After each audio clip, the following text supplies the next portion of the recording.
Vamos a continuar con nuestra serie que hemos titulado El propósito de su segunda venida. Y hemos estado hablando de lo que va a suceder cuando Él venga, cuando Cristo venga. ¿Qué va a suceder? Hemos hablado ya de los propósitos de su primera venida. En el mes de diciembre hablamos de eso. Y estos días, tratando de unir los eventos de Semana Santa, hemos querido, ¿verdad?, unir esos eventos, pero conectarlos con el futuro. Porque cuando pensamos en la Semana Santa, somos muy dados a pensar en el pasado, en el sacrificio de Cristo, en su muerte, en su resurrección. Pero no lo conectamos con el futuro. Y en realidad, lo que sucedió en Semana Santa tiene mucho que ver con lo que está por venir. Por eso hemos titulado nuestra serie El propósito de su segunda venida. Cuando el ser humano viene a Cristo, es receptor de todos los beneficios espirituales, emocionales y físicos que la Biblia dice que son para nosotros. O sea, no hay como que Dios nos va dando pedacitos de su amor. Y si te portas bien, te ama más, y si no, te ama menos. No es como que Dios, ¿verdad?, nos da una parte cuando venimos a Cristo y luego nos da otra parte a lo largo de nuestra vida. Cuando nosotros venimos a Cristo, Él nos da todo lo que Él ha dicho que es para el creyente. Y eso involucra beneficios espirituales, emocionales y físicos. El mensaje de hoy lleva por título Consumación de nuestra redención. Cuando Él venga, nuestra redención será consumada.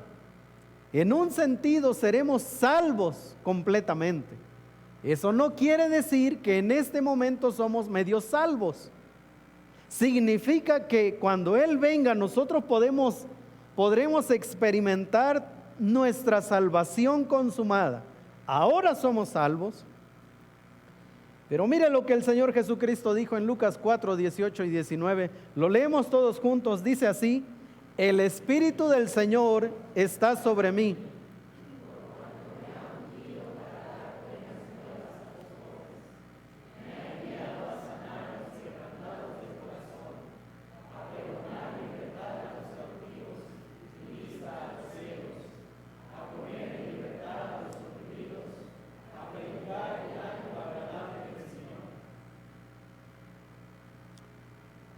Me ha ungido para dar buenas nuevas a los pobres. Me ha enviado a sanar a los quebrantados. Sanar. Creo que todos entendemos que la sanidad es un proceso. Es decir, cuando una persona viene a Cristo, confía en Dios para salvación. Hoy, ¿verdad?, 16 de abril 2023. No significa que esa persona mañana ya no tiene dudas, ya no tiene temores, ya no peca. Eso no significa ser salvo. Mañana va a seguir siendo, va a continuar con sus temores, con sus dudas, con sus malas palabras, mañana. Pero hoy ha comenzado un proceso de sanidad, de restaurar su vida, de sanar. Eso es lo que dijo Jesús: yo vine a sanar. Y Él habla de un proceso. Además, a pregonar libertad a los cautivos, aquellos que no pueden salir de sus vicios, aquellos que no pueden con sus temores y son atrapados por sus temores, por sus dudas, por su inseguridad. Dice el Señor: yo vine a pregonar libertad, vine a liberarlos, vine a dar vista a los ciegos, a poner en libertad a los oprimidos. Así que la misión de Jesús tiene efectos en esta tierra y de manera integral en la vida del ser humano. Por alguna razón, muchas veces cometemos el error de decir que el Evangelio solo salva nuestras almas, ¿verdad? Y decimos: dale tu alma al Señor para que te salve. Pero ¿qué hacemos con nuestras emociones? ¿Qué hacemos con nuestro cuerpo? Bueno, el Señor Jesucristo nos dice que a Él no solo le interesa el alma de una persona, le interesan sus emociones, su voluntad, le interesa su cuerpo, mucho más de lo que nosotros pensamos. Así que la salvación es de manera integral. Él salva el alma, salva nuestras emociones, nuestra voluntad, nuestro cuerpo. Si es así, ¿por qué todavía luchamos con nuestras tentaciones? Y tentaciones feas. ¿Por qué todavía luchamos con nuestras emociones, nuestros sentimientos? ¿Por qué todavía en nosotros hay anhelos? Y muchos de esos anhelos son pecaminosos. ¿Por qué todavía tenemos expectativas que no se ajustan a la palabra y esperamos tanto de los demás por no leer la palabra? ¿Por qué hay creyentes que después de algunos años siguen batallando con las mismas cosas? Y entonces dicen, no, a mí la iglesia no me funcionó. Yo ya me decepcioné de Dios. No sé si los ha escuchado. O no sé si usted alguna vez ha dicho eso. Ya no quiero ir a la iglesia, ni funciona. Sigo siendo el mismo. La respuesta a esta y otras interrogantes vendrán a lo largo del mensaje. La segunda venida de Cristo consumará el plan redentor. El Nuevo Testamento nos presenta algunas etapas en nuestra salvación y quiero hablar de eso. Aquí está el bosquejo de lo que voy a predicar el día de hoy.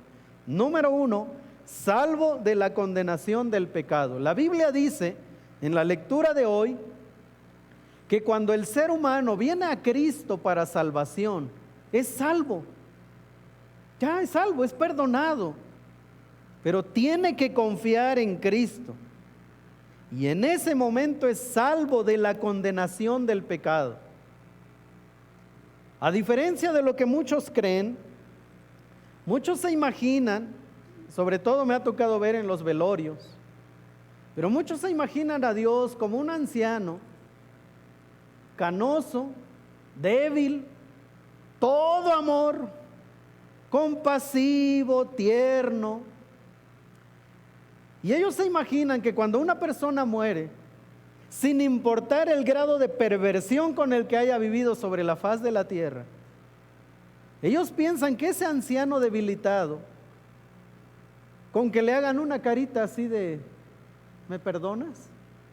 Ese anciano compasivo deja entrar a su reino al que sea. Eso es lo que muchos piensan. Bueno, la Biblia dice que Dios está airado contra el pecador. Dios está airado contra el impío.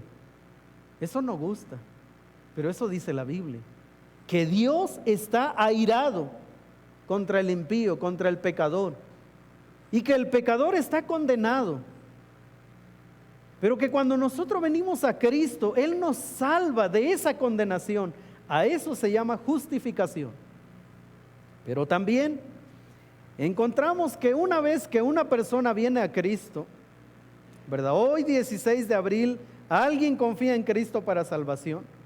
La Biblia también nos enseña que a partir de ese momento comienza un proceso en la vida de ese hombre, de esa mujer, de ese joven, de ese niño, de ese anciano. Y ese proceso se llama santificación. Y a lo largo de esa vida cristiana comienza algo que se le conoce como santificación, que es el proceso por medio del cual nosotros somos liberados del poder del pecado.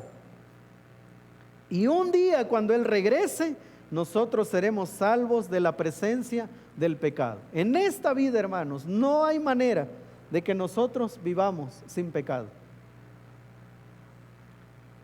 Nuestras emociones nos hacen pecar, nuestros sentimientos nos hacen pecar, nuestros pensamientos, nuestras motivaciones. Si alguien dice, pastor, yo doy gracias a Dios porque este día no he pecado, solo con pensarlo ya pecó.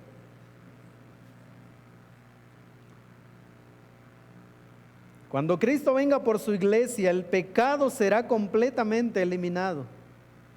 Y de esa manera podremos adorarle y tener comunión con Él por siempre. En esta vida somos llamados a luchar contra todo aquello que le permite al pecado reclamar su señorío sobre nosotros. Velar, despojarnos, revestirnos, son algunas de las palabras del Nuevo Testamento para explicarnos lo que debemos hacer luego de confiar en Cristo para salvación. O sea, se espera que el cristiano, una vez que viene a Cristo para salvación, se espera que ese cristiano comience a luchar voluntariamente contra el pecado. Como pastor, a mí me ha tocado escuchar personas que dicen: pastor, yo ya le pedí a Dios que quite la amargura de mí.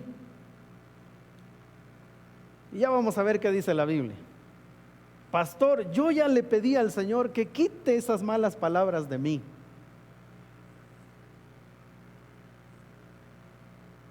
Una vez, una persona platicando, se le salió una grosería.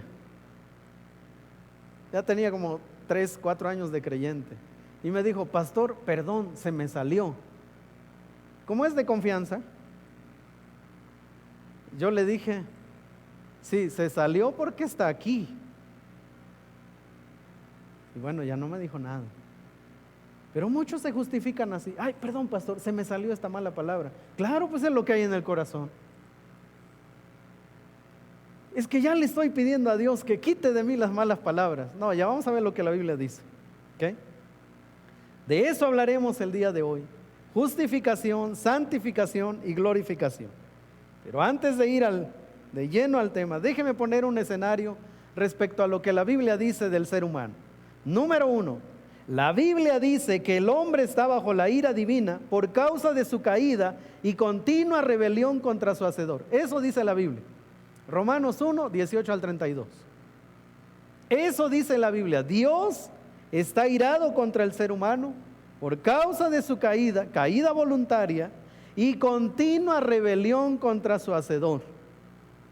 Número 2, la palabra de Dios es el estándar para juzgar al hombre. Nosotros tenemos estándares morales alterados. Nosotros decimos: ojalá, bueno, no nosotros, ¿verdad? Lo he escuchado, lo he escuchado en los velorios, en los sepelios. Ay, ojalá Diosito lo reciba porque fue buen padre. Abandonó la esposa, no los abandonó económicamente, pero abandonó la esposa y dicen que es buen padre. Ojalá Diosito lo reciba en su gloria porque fue buen hijo. Ojalá Diosito lo reciba en su gloria porque cuidó de su madre los últimos días. Mire, si Diosito recibiera así a la gente, ¿para qué vino Cristo a morir? ¿Para qué acabamos de recordar el sacrificio expiatorio de Jesús en la cruz? Si al final ese Diosito va a recibir a los buenos hijos, a los buenos padres. Pero eso es porque nosotros tenemos un estándar moral totalmente equivocado. Nosotros pensamos que por la bondad de alguien debería entrar al cielo. Pero ese no es Dios. La palabra de Dios es el estándar por el cual Él va a juzgar al hombre, sea creyente o no. Porque a veces pensamos, como ese es ateo, ese se va a escapar de los juicios divinos. Eso es otro error que nosotros cometemos.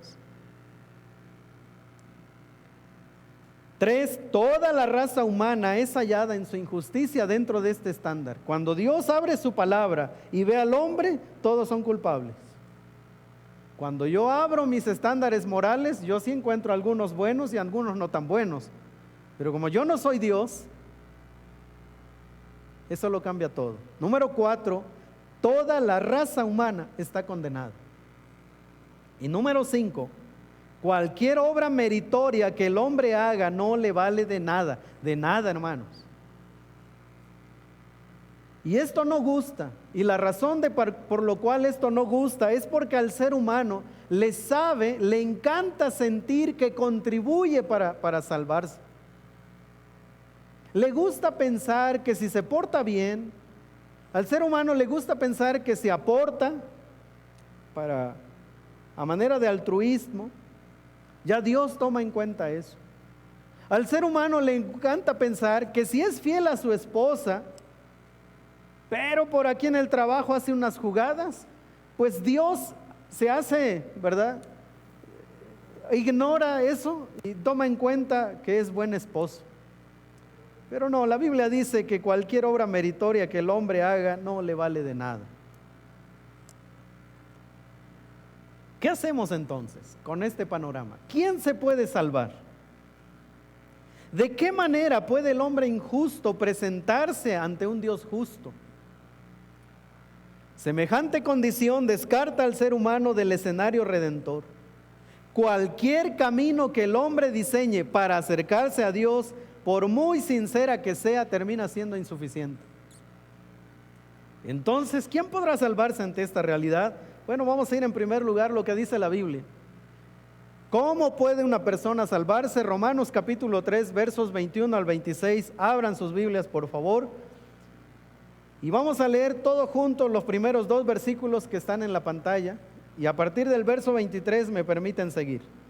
Dice así, Romanos 3, 21 y 22, todos juntos. Pero ahora, aparte de la ley,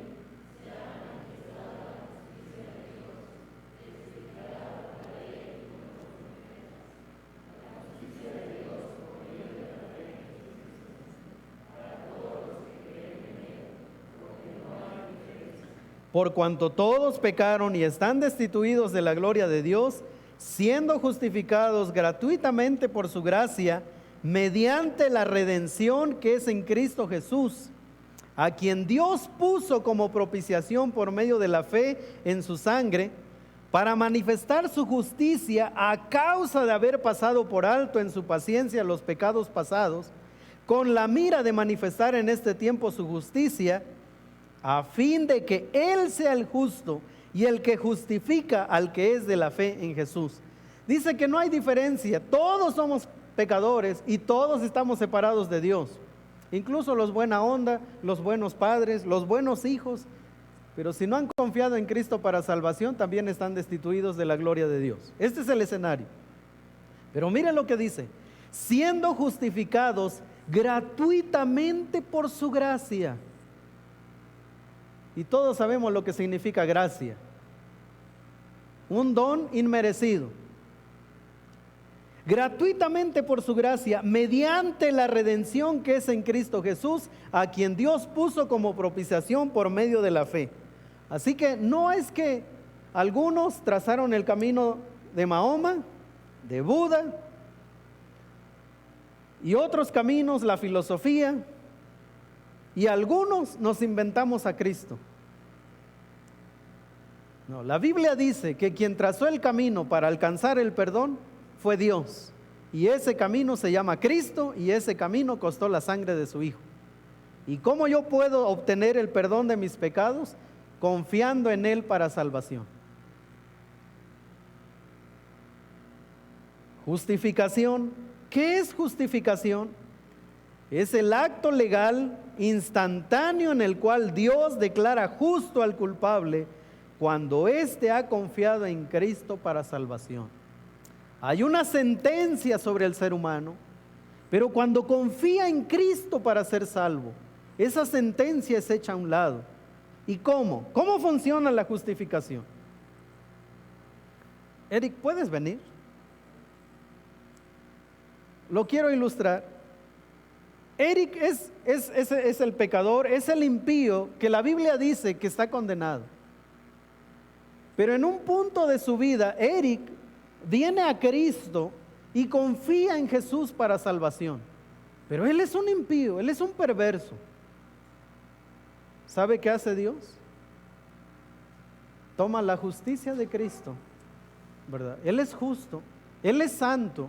¿Y sabe qué hace Dios con la vida de Eric? Esto es lo que hace.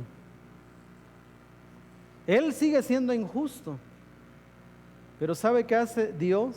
Por medio de Cristo lo declara limpio, justo, santo y puro.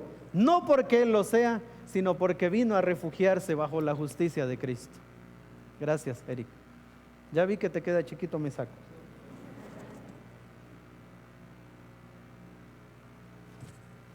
Eso es la justificación. Y eso sucede, hermanos. Ese acto es momentáneo. El ser humano no tiene que hacer algo más que solo venir a los pies de Cristo y decirle como el cobrador de impuestos: Señor, sé propicio a mí el pecador, sálvame. Claro, muchos decimos, solo por pedirle perdón a Dios, Dios perdona. Claro, es que Él no es como nosotros. Nosotros decimos, sí te perdono, pero ya no te quiero ver. Sí te perdono, pero ya no me lo vuelvas a hacer. Sí te perdono, pero, y le añadimos un montón de peros y pensamos que Dios es así con nosotros. Pero no, cuando Él perdona, perdona. Eso nos lleva a pensar como el ladrón en la cruz. Y a mí me han dicho, pastor, ¿cómo es posible que ese ladrón? Ahora, déjenme decirles, hermanos, el ladrón en la cruz no era un carterista. La cruz era el castigo para los criminales más perversos de ese tiempo. La cruz era el castigo, no para alguien que se robaba unos chocolates. Así que el que estaba en la cruz seguramente también era un asesino. Y en los últimos minutos de su vida, él miró a Cristo y él confió que la justicia de Cristo era suficiente para él.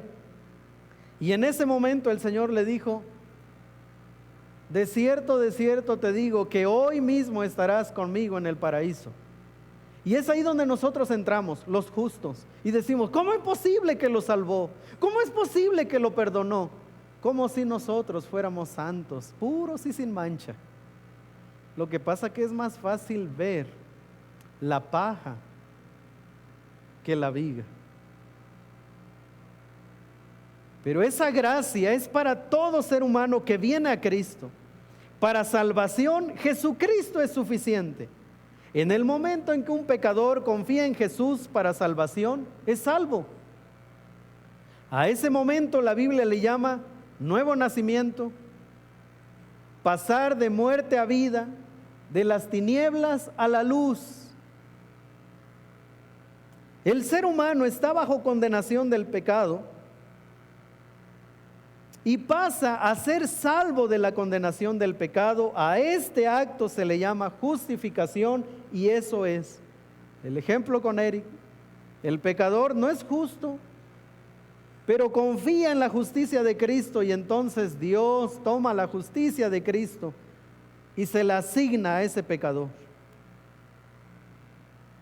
Romanos 4:5 dice: mas al que no obra, sino cree aquel que justifica al impío, su fe le es contada por justicia. Mire que no dice así. El texto no dice: mas al que no obra, sino cree al que justifica al justo, su fe le es contada por justicia. No, eso no dice el texto. El texto dice: sino cree en aquel que justifica al impío, al perverso, al ladrón, al asesino, al adúltero.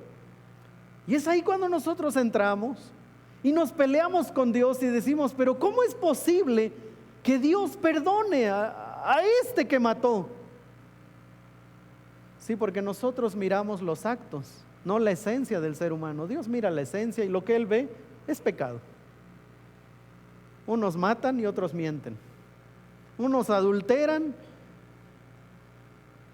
y otros violan. Eso es lo que Dios ve. La esencia, el ser humano es pecador. Nosotros vemos los resultados del pecado, y cuando miramos los resultados nosotros criticamos y nos enojamos con Dios y decimos que Él es injusto. Pero la Biblia dice: mas al que no obra sino cree en aquel que justifica al impío, su fe le es contada por justicia. Hablando de Abraham, Romanos 4:22 y 25. Por lo cual también su fe le fue contada por justicia a Abraham. Y no solamente con respecto a él se escribió que le fue contada, sino también con respecto a nosotros, a quienes ha de ser contada. Esto es, a los que creemos en el que levantó de los muertos a Jesús, Señor nuestro, el cual fue entregado por nuestras transgresiones y resucitado para nuestra justificación. Romanos 5:1 dice: justificados pues por la fe, tenemos paz para con Dios por medio de nuestro Señor Jesucristo. O sea, Solo por creer el pecador es perdonado. Y hermanos, eso choca con lo que nosotros creemos los seres humanos. Eso no encaja con la Biblia. Porque vuelvo a repetir, nosotros quisiéramos que las buenas personas entraran al cielo solo por ser buenas. El problema es que son buenas delante de nuestros ojos y delante de nuestros parámetros que están dañados. Pero cuando Dios mira al ser humano, Él no lo mira bajo parámetros corrompidos. Él es santo, Él es justo. Y así es, esos son los parámetros sobre los cuales Él mira al ser humano. Y resulta que cuando mira al ser humano, no hay nadie que pueda estar delante de Él, a menos que la justicia de Cristo sea sobre Él. ¿Ok? ¿Cómo puede salvarse una persona? Por creer en Jesucristo, por confiar en Él, es suficiente. Ok. Hoy, 16 de abril, alguien cree en Cristo para salvación. ¿Qué va a pasar? ¿Qué se espera a partir de hoy de esa persona? Mañana, ¿qué se espera? De eso vamos a hablar en los siguientes 45 minutos. No me miren así, hermanos. Salvo del poder del pecado. Se llama santificación. ¿Sabe que no se le puede pedir santificación a alguien que no tiene la justicia de Cristo? Solo los que tienen la justicia de Cristo entran en este proceso. ¿Qué es la santificación? Una vez que el hombre recibe el don de la vida eterna, comienza un proceso que durará hasta que Jesucristo vuelva. A esto se le llama santificación. Ese proceso no es otra cosa que una renovación integral. La parte espiritual, emocional y física deben ser restaurados para servir y vivir en comunión con Dios y con los hermanos. ¿Por qué cree que la Biblia dice perdónense unos a otros? Ámense unos a otros. ¿Qué más, hermanos? Sopórtense unos a otros. ¿Qué más? Ayudarnos unos a otros. ¿Qué más? Orar unos por otros. Exhortarnos unos a otros. ¿Qué más? Sobrellevar las cargas los unos de los otros. ¿Qué más? Servirnos unos a otros. ¿Sabe por qué dice la Biblia eso? Porque estamos en un proceso de crecimiento, de renovación. Es una lucha espiritual.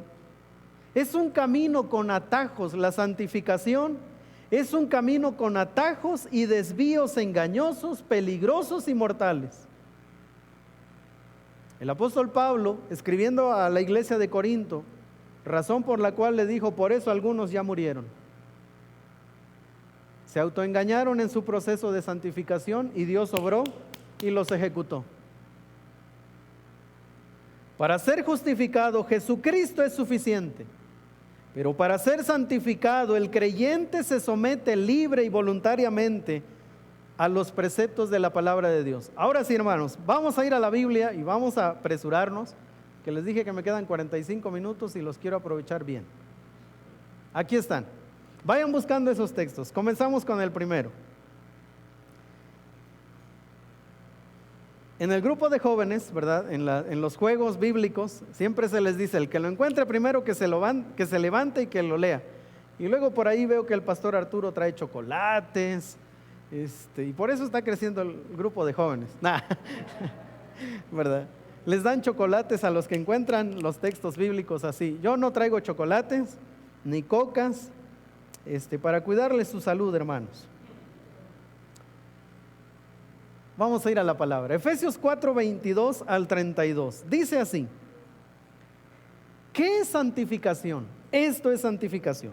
En cuanto a la pasada manera de vivir, o sea, antes de que vinieras a Cristo, antes de que fueras justificado, antes de que Dios pusiera la justicia de Cristo en ti, en cuanto a esa pasada manera de vivir, despojaos del viejo hombre. El viejo hombre es esa naturaleza pecaminosa que está viciado conforme a los deseos engañosos, Y renovaos en el espíritu de vuestra mente y vestíos del nuevo hombre, creado según Dios en la justicia y santidad de la verdad.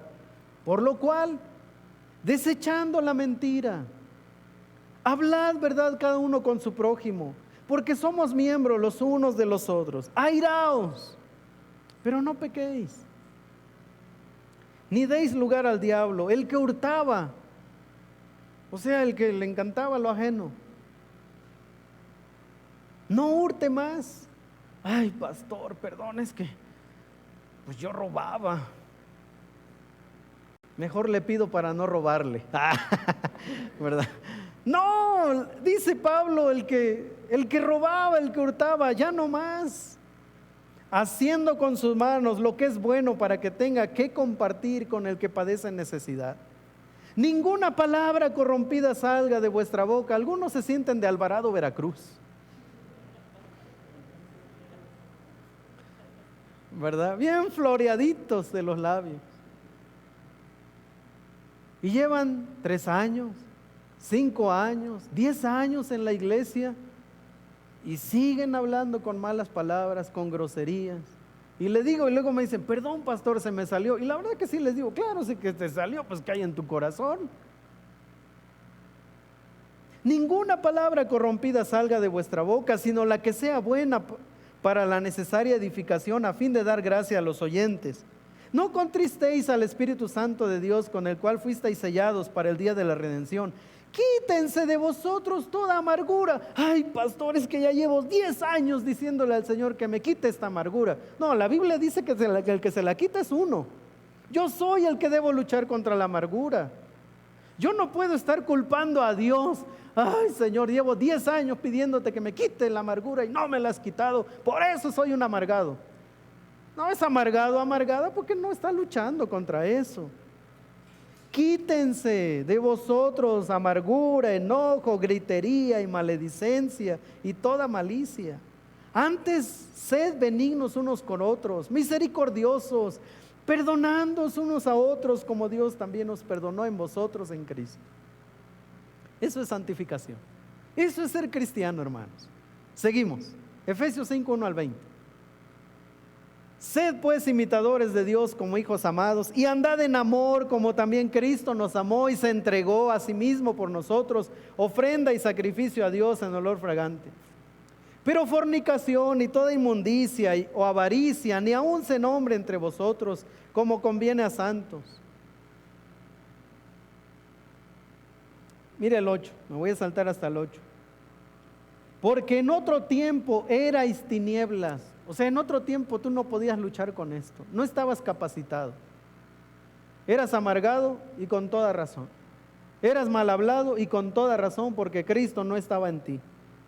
Porque en otro tiempo erais tinieblas, mas ahora sois luz en el Señor. Andad como hijos de luz. Y hermanos, este proceso se llama santificación. Y es aquí donde todos batallamos, todos tenemos luchas, hermanos, tentaciones. Una vez, una persona me dijo, pastor, yo creo que ustedes así me habló, ¿verdad? Bien piadosa la hermanita. Híjole, pastor, yo creo que ustedes no pecan los pastores. Es que yo veo que cuando caminan flotan.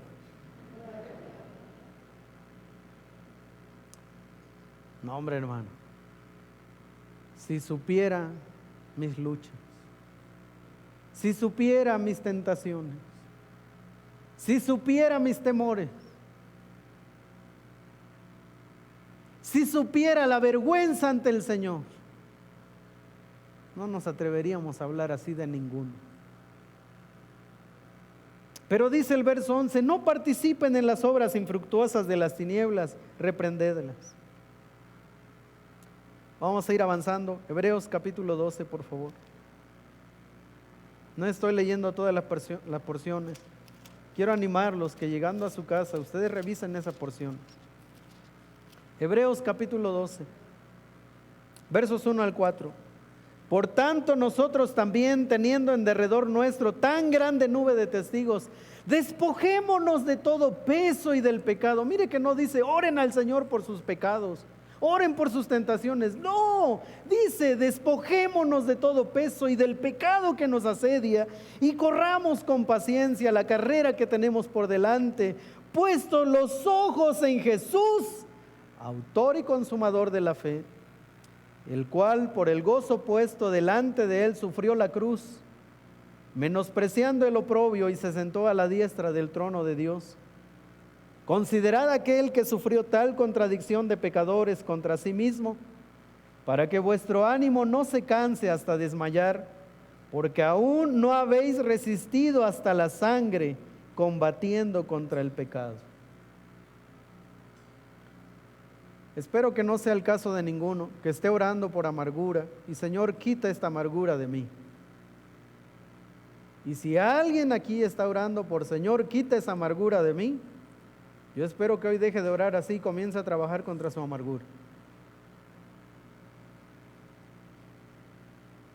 Si alguien está orando y diciéndole, Señor, ya no quiero, quita de mí las malas palabras, yo espero que hoy deje de orar así y comience a esforzarse para quitar las malas palabras de su corazón. Primera de Pedro. Vamos hacia adelante. Primera de Pedro 1:13 al 16.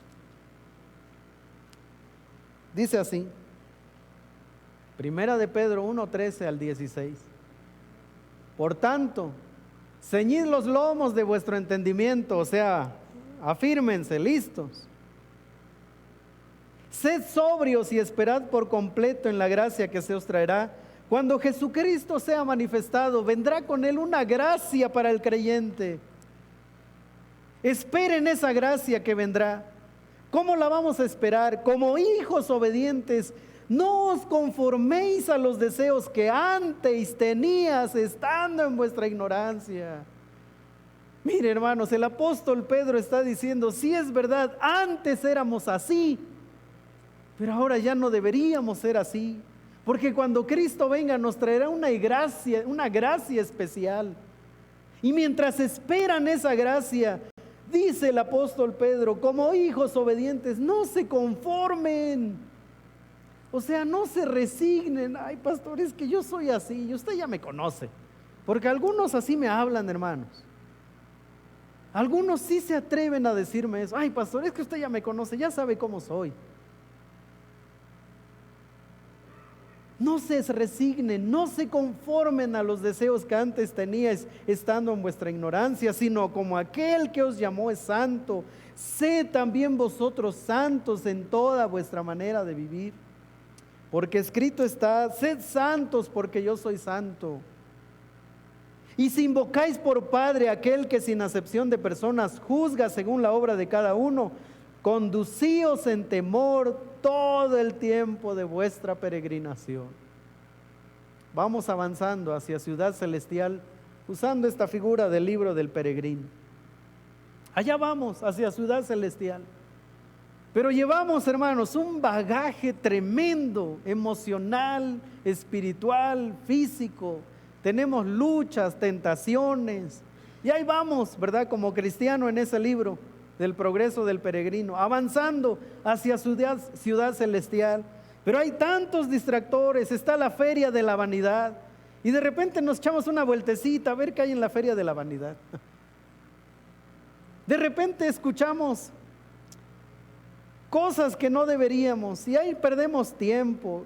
Y hermanos, con mucho dolor en el corazón me ha tocado ver personas que pudiendo avanzar se detienen y luego dicen, pastor, ayúdenos a orar, estamos batallando con esto. Claro, van a batallar porque no prestaron atención a la palabra. Y qué doloroso es que pierdan 5, 10 años de vida cristiana. Y luego viene una desgracia y es ahí cuando ya dicen, pastor, hoy sí ya voy a ir a la iglesia, ya me voy a entregar. Y claro, entregan ya una vida desgastada, sin fuerzas, un cuerpo debilitado. Primera Tesalonicenses 5:23. Vayamos a Primera Tesalonicenses 5:23. Dice así: y el mismo Dios de paz os santifique por completo, y todo vuestro ser, espíritu, alma y cuerpo sea guardado irreprensible para la venida de nuestro Señor Jesucristo. Fiel es el que os llama, el cual también lo hará. Así que cuando nosotros venimos a Cristo, no solo salva nuestra alma, Él quiere nuestras emociones, Él quiere nuestro carácter, Él quiere nuestros temores, porque Él quiere trabajar en eso. Él quiere nuestra amargura, esa amargura que se trae por una infancia terrible, esa amargura que se trae por un primer divorcio, esa amargura que se trae por tantas cosas. Él lo quiere, Él quiere que nosotros le demos todo. Él quiere el cuerpo también. Ese cuerpo enfermizo quizás. Me vino a la mente un hermano que conocí hace ya muchos años. Y nunca voy a olvidar esa primera conversación.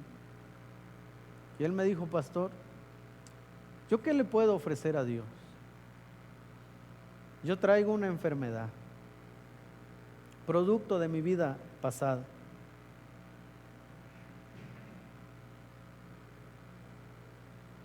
Bueno, Él quiere cuerpos enfermos también. Él quiere esos cuerpos que nos obligan a ir contra Cristo.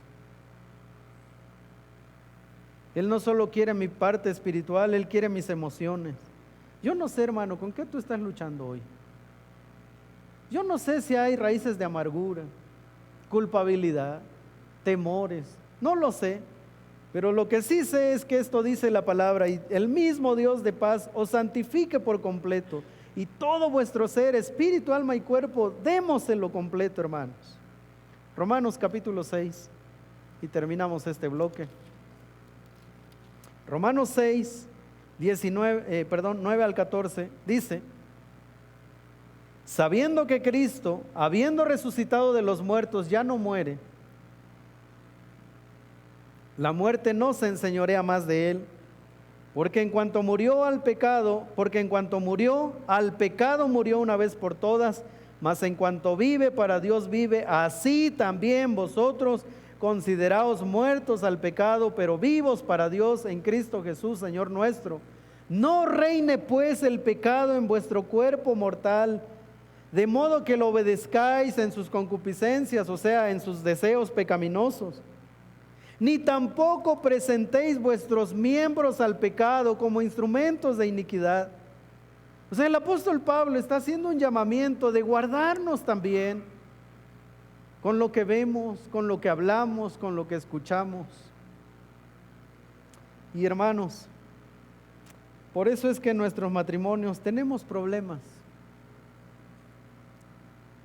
porque ambos cónyuges cristianos están en proceso de santificación. Todavía hay anhelos pecaminosos en los esposos. Todavía hay orgullo en los esposos.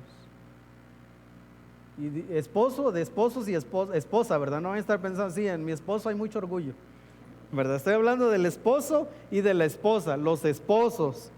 Y lo aclaro porque habemos de todo aquí. En los esposos todavía hay orgullo. Todavía hay egoísmo. Los esposos cristianos estamos en proceso de santificación, pero qué hermoso lo que sigue, porque un día seremos glorificados. ¿Y qué quiere decir esto, hermanos? ¿Qué quiere decir que seremos glorificados? Cuando nuestra santificación termine, esto es lo que pasará. Los creyentes, los pongo de una vez todos, los creyentes compartiremos la gloria de Cristo. Es decir, nuestro cuerpo será renovado. Romanos capítulo 8, versos 11 y 23 dice: y si el espíritu de aquel que levantó de los muertos a Jesús mora en vosotros, el que levantó de los muertos a Cristo Jesús vivificará también vuestros cuerpos mortales por su espíritu que mora en vosotros. 23. Y no solo ella, sino que también nosotros mismos, que tenemos las primicias del espíritu, Nosotros gemimos, también gemimos dentro de nosotros mismos, esperando la adopción, la redención de nuestro cuerpo. Un día, hermanos, no tendremos anhelos pecaminosos. Un día no presentaremos nuestro cuerpo para el pecado. Un día nuestro cuerpo será glorificado y se lo entregaremos a Cristo para adorarlo como Él es digno. Pero todavía nuestros ojos ven cosas que no deberían. Nuestros labios hablan cosas que no deberían. Nuestros oídos escuchan cosas que no deberían. Nuestras manos tocan cosas que no deberían. Nuestros pies nos llevan a lugares que no deberíamos. Pero un día seremos semejantes a Él.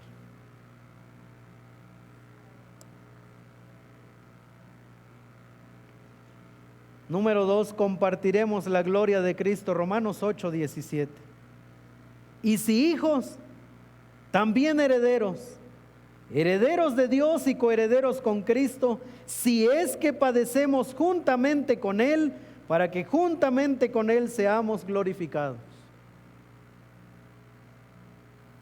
Libres de toda impureza, hermanos. Quiero que piense en aquellos que le han lastimado. Quizás un creyente, pero piense en un creyente que le ha lastimado, que le ha herido. Quizás ese creyente es su padre.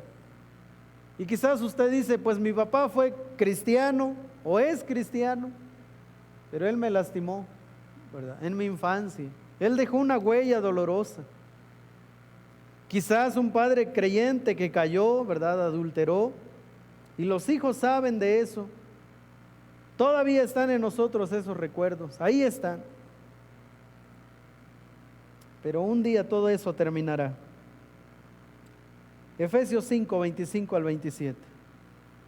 Maridos, amad a vuestras mujeres, así como Cristo amó a la iglesia y se entregó a sí mismo por ella, para santificarla, habiéndola purificado en el lavamiento del agua por la palabra, a fin de presentársela a sí mismo una iglesia gloriosa, que no tuviese mancha ni arruga ni cosa semejante, sino que fuese santa y sin mancha.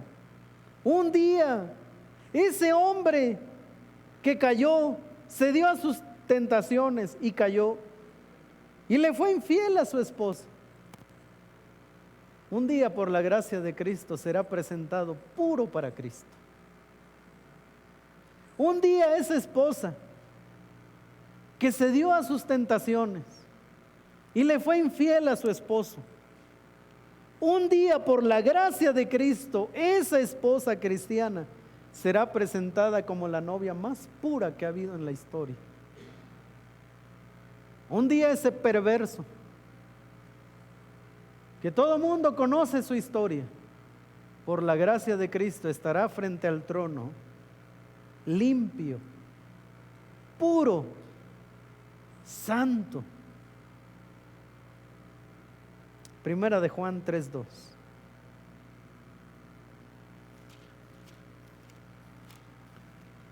Primera de Juan es de los últimos libros del Nuevo Testamento. Váyase a Apocalipsis y luego regresa algunas páginas. Primera de Juan 3:2 dice: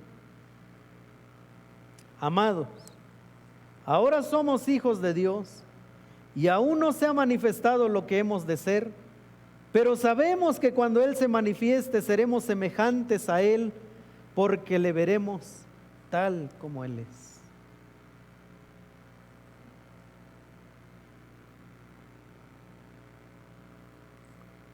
Así que, hermanos, estamos en obra negra. Esa es la obra más interesante, ¿verdad? Estamos en obra negra, hermanos. Estamos en construcción. Salvos, sí, justificados por la gracia de Cristo, pero estamos en obra negra. Todavía tenemos nuestros roces. Todavía nos herimos, nos humillamos, nos ofendemos. Por eso es que la Biblia dice: sopórtense, perdónense, ámense. Oren unos por otros para que sean sanados. Por eso es que el ministerio del Señor Jesucristo lo resumió con yo vine a sanar a los quebrantados de corazón. Y aquí vemos un montón de quebrantados, hermanos. Aquí vemos un montón de enfermos. Aquí vemos un montón de impíos antes de ser creyentes. Aquí ya vemos un montón de orgullosos, de egoístas, que si no fuera por Cristo, nosotros no estaríamos aquí. Si no fuera por Cristo, nosotros ya nos hubiéramos consumido unos a otros. Pero qué maravilloso es el Evangelio. Y mientras esperamos ese momento, ¿qué podemos hacer, hermanos? Vamos a leerlo todos juntos. Mientras esperamos a Cristo, ¿cómo debemos vivir? Adelante. Dice, y esto...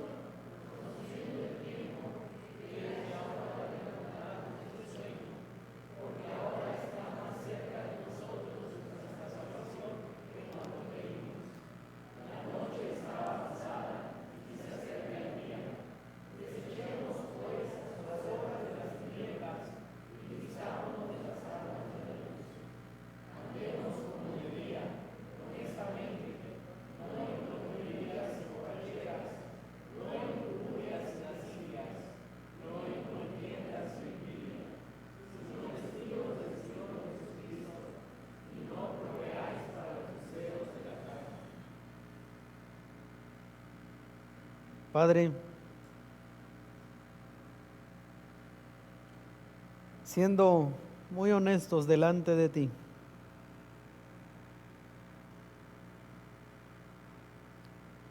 de manera intencional no vivimos esa vida que tú esperas.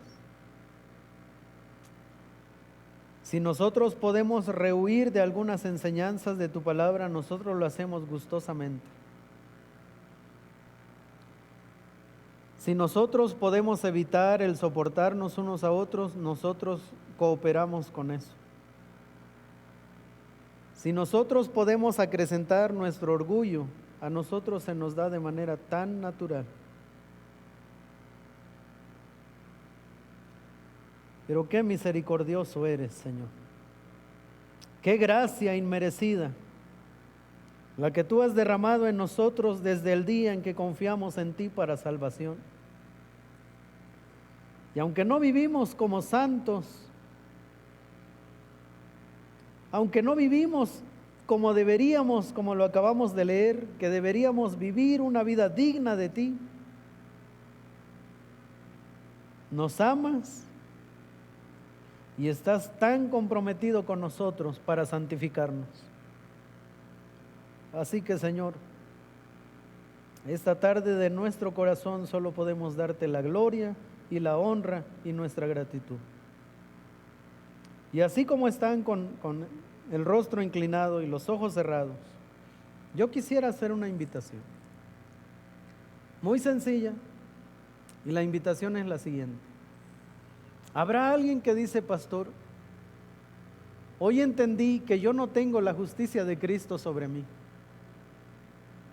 Hoy por primera vez entendí que yo no soy salvo.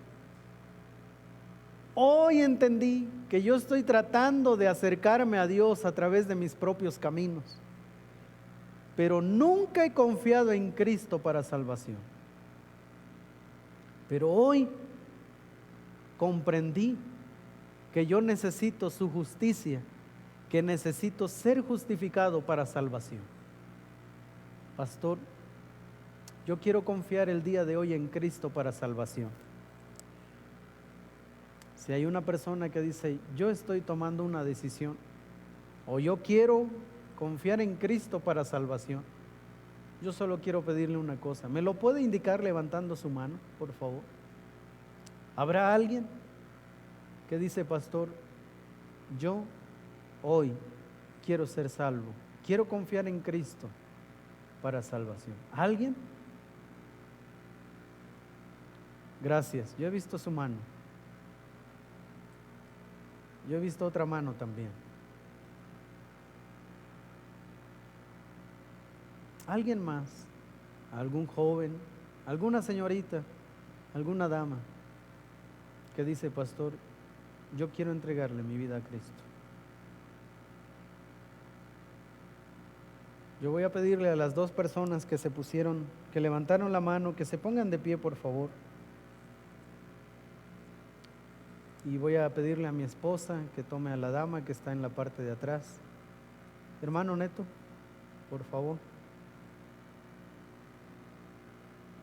Acompáñense, les va a acercar una persona. Tomará unos minutitos breves con usted y confirmará, explicará un poco más este tema en usted, ¿verdad?